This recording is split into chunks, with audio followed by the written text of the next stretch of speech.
Is niching down outdated advice that only works when there's not so many other creator businesses also following the same advice? In this video, that is the question that I'm planning to explore. We're going to cover number 1, does niching down still work? And if so, number 2, who does it work for and who does it not work for? Number 3, is building movements the answer to standing out in today's noisy landscape? And if so, number 4, what are the 2 ingredients needed, in my opinion, that actually makes a movement take off? I feel like we're somewhat in the midst of a creator economy market bubble correction. I mean, let's be real. I think we can all feel that, the creator economy is definitely growing and it's getting competitive, and we're feeling a little bit like, man, is this going to implode on itself? But here's something that I've carried with me for a long time now. During the pandemic, I launched and scaled an online business that went on to do 7 figures in sales in the e-com space. Now, if you guys know anything about e-com, during the pandemic, from 2020 to 2022, e-com was at the all-time high in terms of make money online niches. To showcase just how popular e-com was, platforms like Shopify saw a 79% jump in new stores created on their platform in 2020 alone. Now, a lot of the gurus at the time trying to get people to go into e-com, one of the things that they often talk about is, the demand is just going up, right? So similar to now, it's the creator economy is going to be worth billions by 2032. That was a similar argument for the e-com space. But the thing is, I'm not saying it's not true. I do believe that the demand for online commerce, the demand for online education is just going to get bigger, but it also means that when there's more opportunity, there's going to be just more people wanting to come in. So I remember voicing these concerns to a mentor of mine at the time, and he said something that I would never forget. He said moments like this, where there's chaos, large amounts of competition, and where it feels like it's really tough to win this game, that's actually your time to shine. Because the fakers, the people who are not real deal entrepreneurs, the get rich quickers, or the people who actually lack any substance, they are gonna drop out like flies. Because when things get tough, the tough gets going. But if you're not tough to start off with, because maybe this game was not really the game you wanted to play, well, you're just gonna check out. But it's the real deals, the people who are actually serious about this game, who actually have real substance, they actually have something to say, well, they're the ones who are going to continue standing when this storm blows over. And they're going to come out on the other side stronger than ever. So the question now becomes, are you a real deal? Are you willing to play this game right and to build that brand that you really want to build? The first question is, will niching down work for you? The answer is not that simple, because it highly depends on the situation you're in and the niche that you're in. To better explain this, I've come to find that there are 3 situations that any of us can land in. The first is that you're a first mover to a niche down niche. Niching down really works fantastic when you are on the correct side of the supply versus demand curve. To better explain this supply versus demand concept, I want you to pretend that you are about to open your food truck. You are specializing in this very unique spicy chili crisp bao bun, a secret Chinese family recipe. Now let's say just a block away is a college campus. The only food option that these students have for miles is the campus cafe, which only serves salads and soups.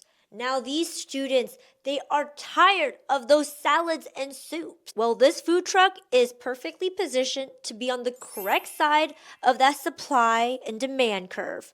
Lots of demand, but only they are the only supply. And that is the power of being a first mover to a niche down niche. Another way someone can be on that correct side without having to be a first mover is if they're operating in a niche where the barrier of entry is naturally higher. because this higher barrier of entry will always slow the supply that's coming into the niche. To give an example, Alex Hormozy is operating in a niche where it'd be tough to compete with him. Alex Hormozy targets business owners looking to scale from 1 million to 10 million.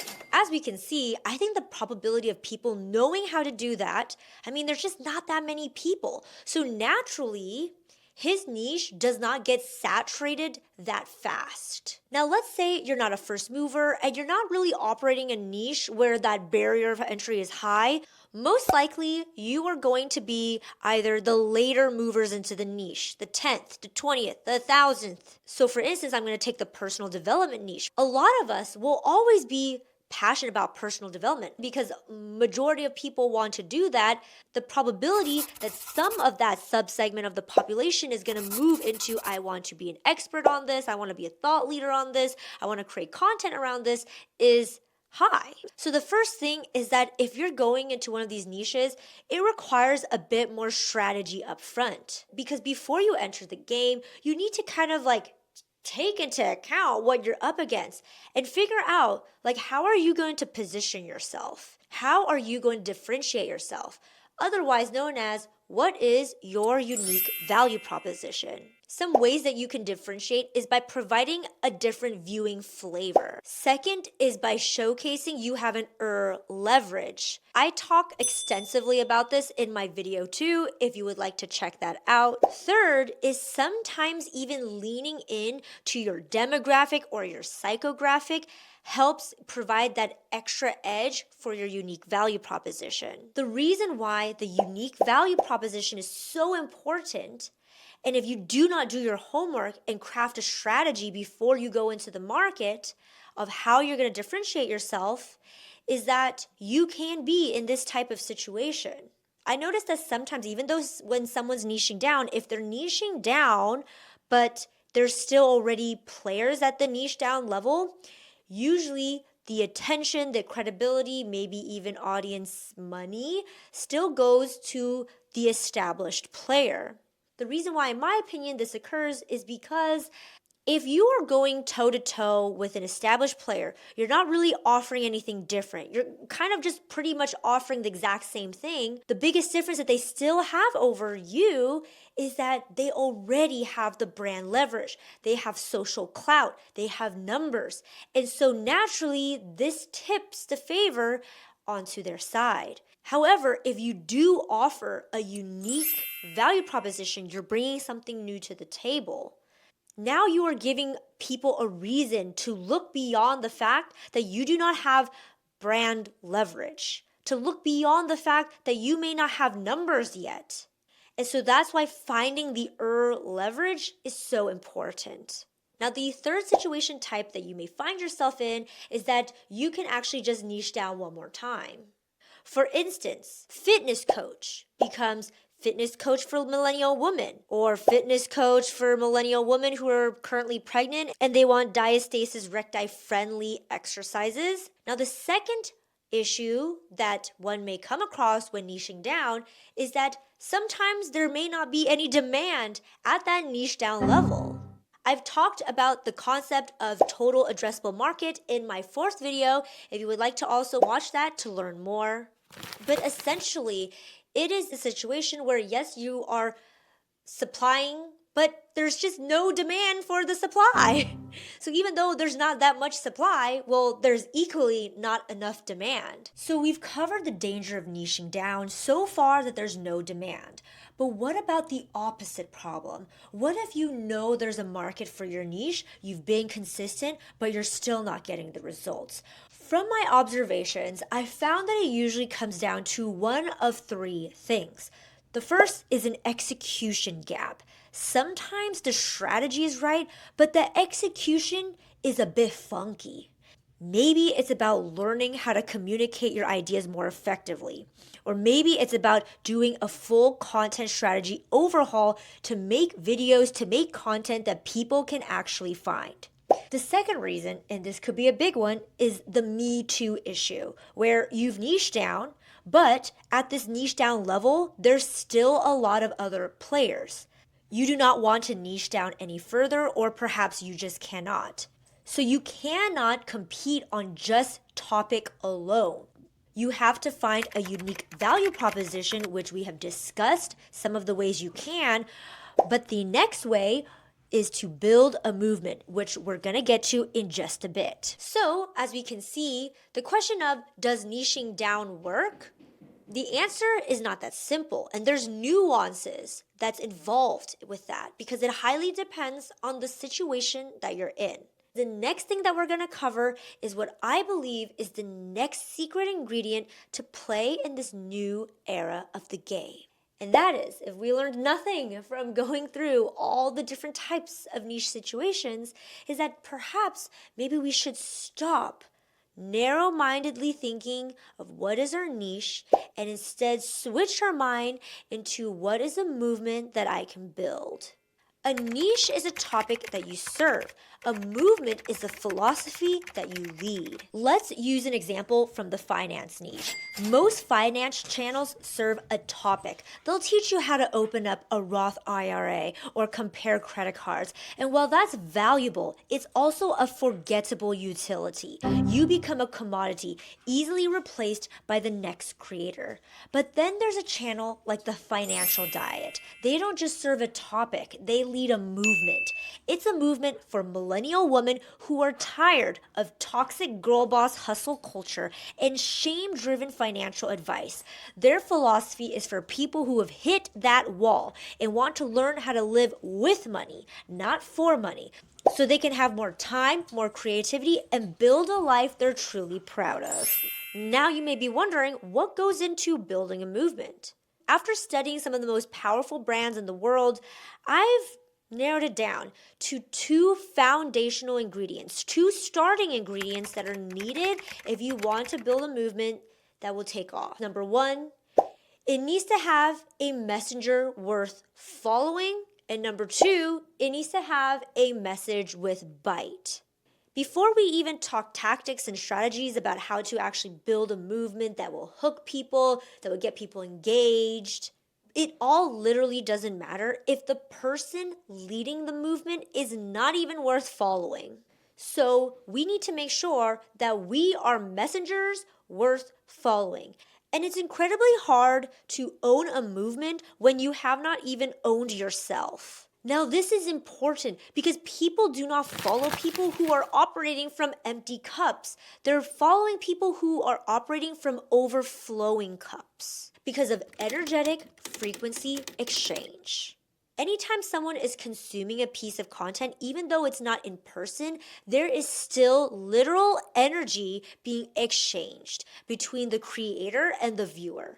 We've all consumed content from someone that we feel is just going through the motions. They're either trying to be a content creator, trying to chase trends, trying to get people's attention, trying to show up. Keyword, trying. You can sense there's a little bit of that pretending energy. They are operating from an empty, scared cup. And the person operating from this trying energy will always have to do more to get a result because they give me too energy. Compare that with someone who is already embodied and stepped into their power. They seem to get bigger results with less effort because they feel magnetic. They're not trying to get your attention. They already got it. They're operating from an overflowing cup because they have owned themselves. This overflowing is going to allow you to find your message with bite. And while an empty cup asks, what can I get? What can I do? The overflowing cup always says, I have so much to give. I love to give. And I want to find out how I can give even more. And that is what creates a messenger worth following. Now, let's move into factor 2. We talked about one of the other foundational ingredients for a movement is that it needs to have a message with bite. How do we create this message with bite? See, anyone can come up with a message. Their message can be happy or be free. But depending on when that message came into the market, depending on what the market, the people, the audience is feeling, it can either take off or fall flat. And so, after reflecting upon what needs to be in place for a message to really take off, it needs to be drenched in something that has growing energy and built on the perfect balance of two forces, push and pull. Push is the message that you naturally want to share with the world, regardless if you did market research or not. The pull is the market's part. It's the second puzzle piece that's going to connect to your push part. It is their unspoken desires, their hidden pains, the undercurrents of what they really want, but maybe cannot really articulate just yet. Now, the second reason why we want to step into our own power and operate from a place of abundance is because actually that is how you see the secret marketing angles that always seem to be perfectly on time for the market, where it's just, that's exactly what the market needs right now. That could be the difference, because that could be what separates you from someone who they are following the blueprint of creating powerful messaging, creating movements, but it always falls flat because it always feels contrived or made up, or it's not really what the market needs at that moment. It's kind of mismatched in timing. See, most people coming into this space, they're operating from a place of fear. They want more safety, so they want systems, rules, formulas. But what ends up happening is that this mind state actually puts you in your task positive network in the brain. TPN for short. Now, this part of the brain is what I call the hustle brain. It's more narrow-minded and rigid. Now, this part of the brain is definitely useful in many parts of this entrepreneur journey because, well, we need to get things built. But what it's not good for, it's not good for actually seeing hidden opportunity and marketing messaging angles, aka things that are going to power that movement. It's just not good at that. Now, how this ties back into niching and market research is that oftentimes we're told to gather all of this data about the market.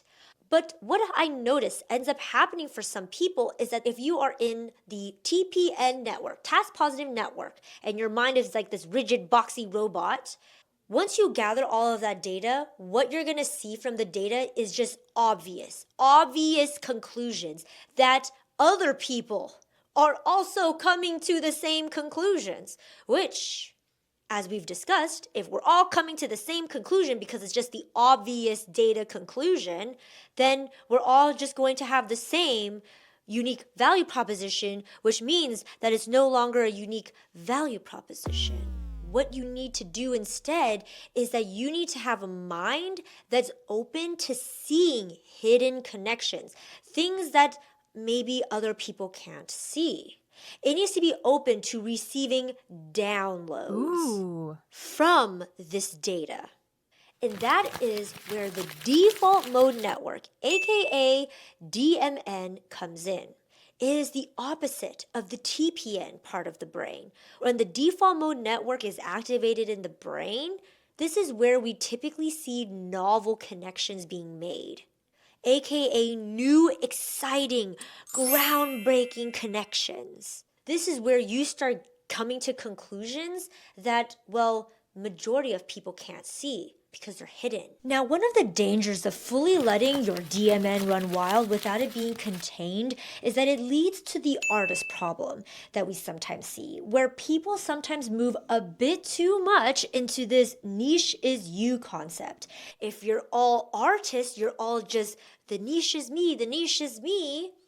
Recently, we've kind of been in this whole niche is you craze. That's been the trend recently. Where it's just people sharing whatever it is they want to share because they believe if they're just truly themselves that they will attract people. The problem with the niche is you and just showcasing who you are and believing that just you being you, people will follow you, is that you could be talking endlessly about everything or anything or what you want to talk about, but the market just doesn't care. What you're sharing is just either irrelevant or just very unmarketable. The market has no need. So again, you're jamming it. So the key is we need to find this balance.